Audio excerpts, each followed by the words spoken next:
Have you ever wanted to know more about the story behind the steel? You try searching the internet, but fall asleep when the experts start talking about how your favorite knife steel is made up of 1.5% vanadium and 0.02% chromium. What does that even mean? You're watching Steel Snobs, the series where I compare and contrast steels and give you just the information that you need to decide what knife steel you want in your pocket, without all the extra tiny details that only make sense to metallurgists and people who work at steel factories. I've compiled a comparison tool based on the research and findings of one Laren Thomas, the most respected source of information on the topic of knife steels in the community.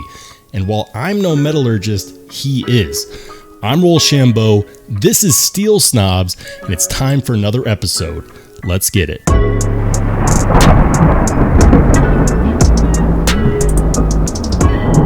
Unless you're new to the knife world, you've probably heard all the stir about super steels, M390, S90V, we've got Rex 121, LMAX, the list goes on and on. And when I looked at the comparison sheet to see just how far super steels, or these so-called super steels, outstretch other steels, it always comes down to the fact that out of the three categories that is shown on the comparison tool, they always shine really hard in two of those three categories, normally in the edge retention, but also with something else.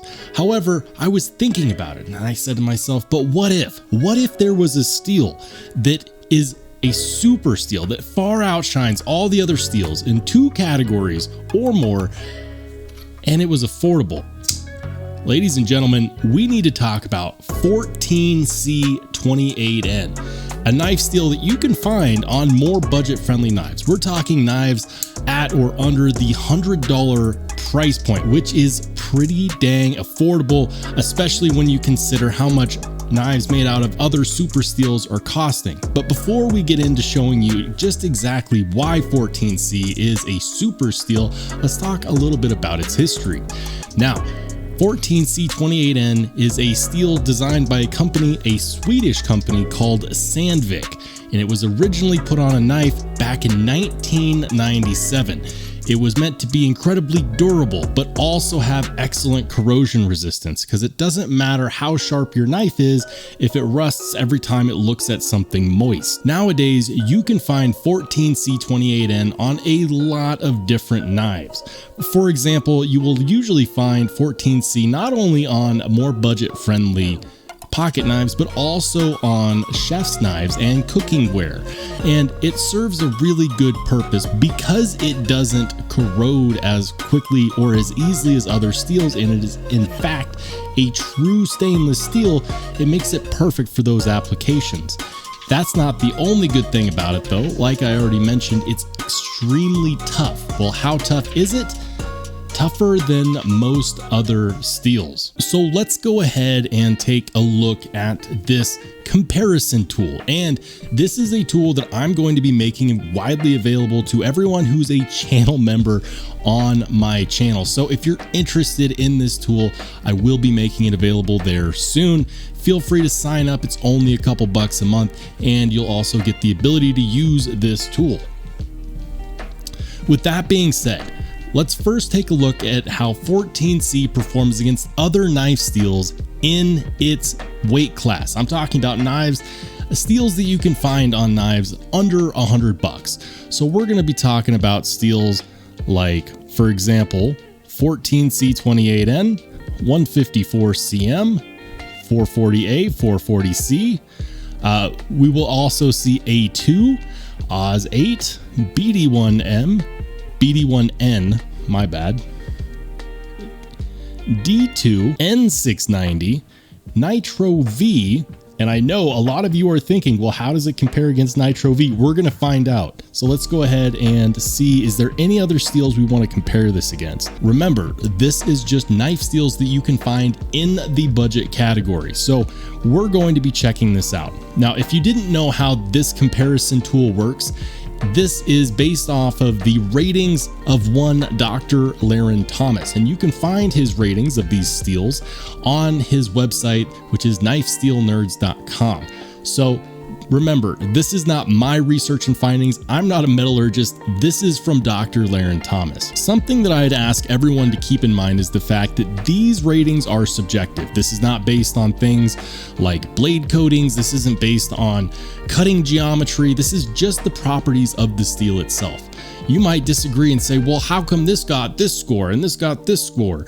I don't think that that's fair. You don't necessarily know what that translates to. A knife could have a 1 for toughness and it could still hold up to everyday cutting tasks. That doesn't necessarily mean that it's going to fracture when you look at it. So please keep that in mind.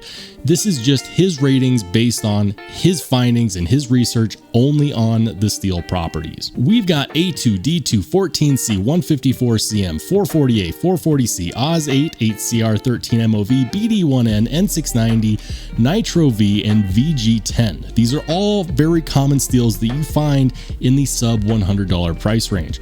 In the toughness category, it is by far the best. Keep in mind, the toughness goes all the way up to 10, and 14C comes in at a 9. For edge retention, this is kind of the category where it falls a little short. It doesn't have the greatest edge retention, but that's okay because it means that it's easy to sharpen. And if you're going to buy it on a knife under $100, you're probably going to use it. So it's going to be easy to sharpen, even if it doesn't hold its edge for forever. So it's not the best as far as edge retention is concerned, but it's right in line with other knife steels in this category. And then finally, corrosion resistance. It has a extremely high corrosion resistance of 8.5. Again, the max score given in this is 10. So it's almost got the best corrosion resistance. It has the best toughness, and it's got about standard edge retention. So it's going to outperform every single knife steel in this category for toughness. It's going to be right in line with the edge retention of every single knife steel in this category. All right, so now that we've looked at that, I want to go ahead and compare this against some super steels, because remember, I said that this steel is a super steel. So let's go ahead and do that real quick. We're going to select steels like 14C28N. Another super steel is going to be LMAX. We'll choose LC200N because I know that LC200N is a lot of people's favorites. And then we'll also, of course, select M390, the perennial super steel, and why not? Let's also select MagnaCut and Maximit, and we'll also select Rex 121, and we'll do S110V. How about that? And why not? We'll also choose Vanax. 14C28N outperforms all of those other super steels when it comes to toughness. This steel is going to be tougher than any of those aforementioned super steels.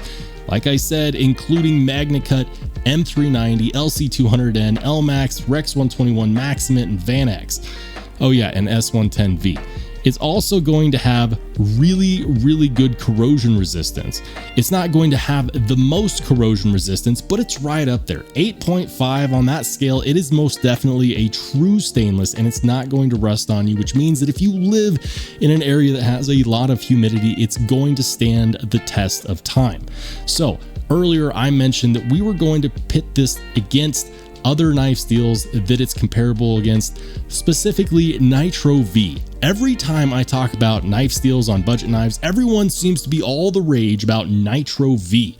Well, let's go ahead and see how that stacks up.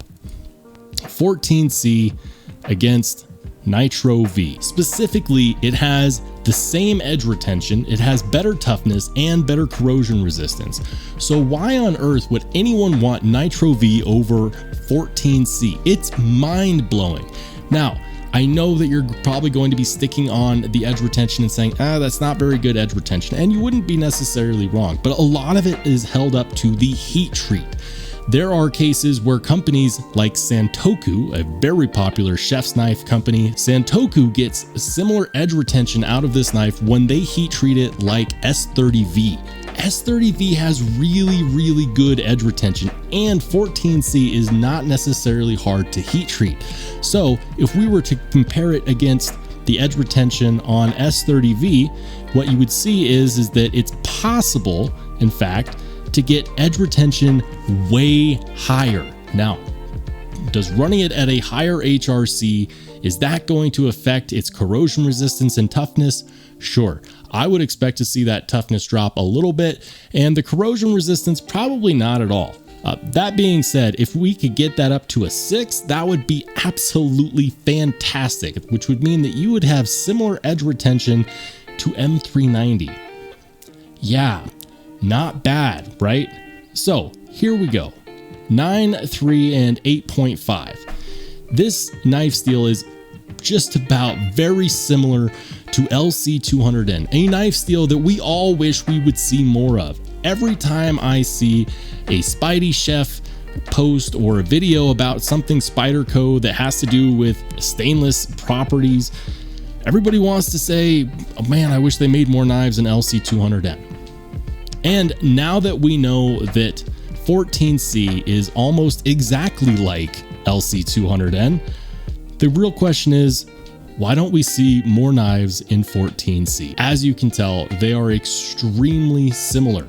14C is easily one of my favorite knife steels, and it's a knife steel that I would love to see on more knives, whether budget or otherwise. I think that toughness is really awesome for longevity, and that corrosion resistance is going to help with maintenance over time as well, and means that it's going to last a very long time. But let me know what your thoughts are in the comments section down below, guys. And if you like this video, make sure to give it a thumbs up. If you didn't like it, boo-hoo, you know what to do. And if you want to see more Steel Snobs videos, make sure you hit subscribe and smash that notification bell. I'm Rollshambo. I'll catch you on the flip side.